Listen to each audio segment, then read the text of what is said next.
চাহ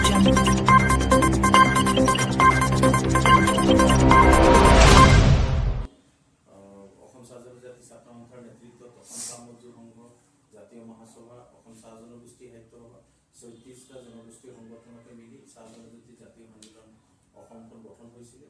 আৰু ইয়াৰ মূলতে হ'ল মানে জাতিগত প্ৰমাণ পত্ৰৰ ক্ষেত্ৰত কেৱল মাত্ৰ চাহ জনজাতি জাতীয় সন্মিলনী অসমে প্ৰমাণ পত্ৰ দিব পাৰিব বুলি ই গৈছিলে। তো বৰ্তমান কিছু ব্যৱস্থা অলপ সলনি হৈছে। এতিয়া চাহ জনজাতি জাতীয় সন্মিলনী অসমে জাতিগত প্ৰমাণ পত্ৰ দিয়াৰ কৰ্তৃত্বটো যিটো আগৰ নটিফিকেশ্যনত দিয়া হৈছিলে, তাৰ পৰিৱৰ্তে চাহ জনজাতি জাতীয় সন্মিলনী অসমে ৰিকমেণ্ড কৰি দিব পাৰিব। আমাৰ কমিটিয়ে ৰিকমেণ্ড কৰি দিয়াৰ পাছতহে তেওঁক অনলাইনত মানে এপ্লাই কৰিব পৰা যাব কাষ্ট চাৰ্টিফিকেট। আগত আমাক চাৰ্টিফিকেট দিয়াৰ কৰ্তৃত্ব দিয়া হৈছিলে, এতিয়া ৰিকমেণ্ড কৰাৰ কৰ্তৃত্ব দিয়া হৈছে।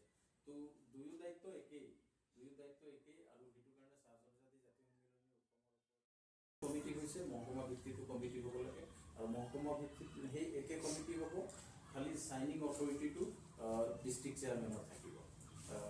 মহকুমা সমিতিটো সেই একে বনাব লাগিব। তো আমাৰ ইয়াত দুটা মহকুমা, উত্তৰ লখিমপুৰ আৰু